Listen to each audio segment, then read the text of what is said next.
మహిళలు చాలా ఉన్నతమైన వ్యక్తిత్వం కలిగిన వారు, అలాగే ఆత్మాభిమానం ఎక్కువగా కలిగి ఉంటారు.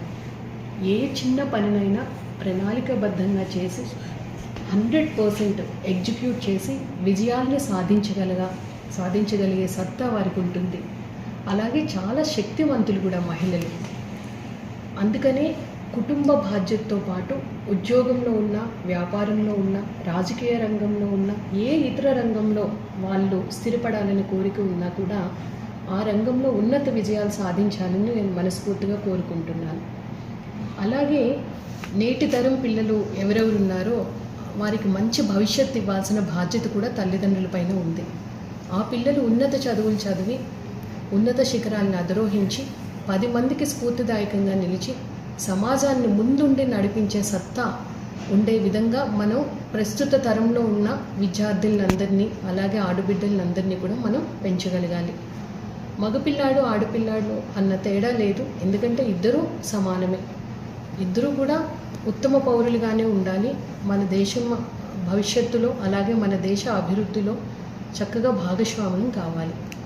కొన్నిసార్లు మనం చూస్తూ ఉంటాము, ఉన్నతంగా స్థిరపడి ఎంతోమందికి స్ఫూర్తిదాయకంగా నిలిచే మహిళల గురించి వింటూ ఉంటాం. అలాగే ఎక్స్ట్రీమ్స్ కూడా చూస్తూ ఉంటాము. ఇంకా అణగదొక్కబడుతూ ఉన్నారు, చాలా ఇబ్బందులకు గురవుతూ ఉన్నారు. కొంతమంది మహిళలు బయటకు వచ్చి చెప్పుకుంటారు, కొంతమంది మహిళలు బయటకు వచ్చి చెప్పుకోలేరు. అటువంటి వాళ్ళకు కూడా సొసైటీ సహాయం అందించాలి.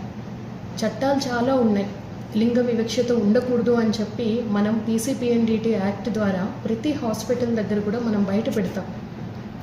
ఇప్పటికీ కూడా అప్పుడప్పుడు వింటూ ఉంటాం ఇలాంటి సంఘటనలు జరుగుతూ ఉన్నాయని.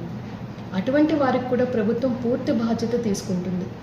మనకి శిశు సంరక్షణ కేంద్రాలు ఉన్నాయి, అలాగే చిల్డ్రన్ హోమ్స్ ఉన్నాయి, ఊయల అన్న ప్రోగ్రాం కూడా ఉంది. ఎవ్వరూ కూడా చంటి పిల్లల్ని ఇబ్బంది పెట్టొద్దు. ప్రభుత్వమే బాధ్యత తీసుకుంటుంది. చక్కని చదువు వాళ్ళకి ఇచ్చి ఉన్నత స్థాయికి చేరుకునే విధంగా ప్రభుత్వం మొత్తం ఆదరిస్తుంది అని కూడా నేను తెలియజేస్తూ ఉన్నాను. అలాగే ప్రతి మహిళ కూడా తను కోరుకున్న రంగంలో పట్టు సాధించాలి అంటే సబ్జెక్ట్ మీద లోతైన విశ్లేషణ ఉండాలి, సబ్జెక్ట్ పైన హోల్డ్ ఉండాలి, కమాండ్ ఉండాలి, క్వశ్చన్ చేయగలగాలి, ప్రశ్నించే అలవాటు ఉండాలి. అలాగే 10 మందికి మనము స్ఫూర్తినిచ్చే విధంగా ఉండాలి. ఉమెన్ ఎంటర్‌ప్రెన్యూర్స్ ఎవరైనా ఉంటే వారు ఎంటర్‌ప్రెన్యూర్‌గా ఎదగడమే కాదు, మరో 10 మందికి సపోర్ట్ ఇవ్వగలగాలి. ఆ స్థాయికి ప్రతి మహిళ చేరుకోవాలని మనస్ఫూర్తిగా కోరుకుంటూ అంతర్జాతీయ మహిళా దినోత్సవం సందర్భంగా ప్రతి ఒక్కరికి కూడా శుభాకాంక్షలు తెలియజేస్తూ ఉన్నాను.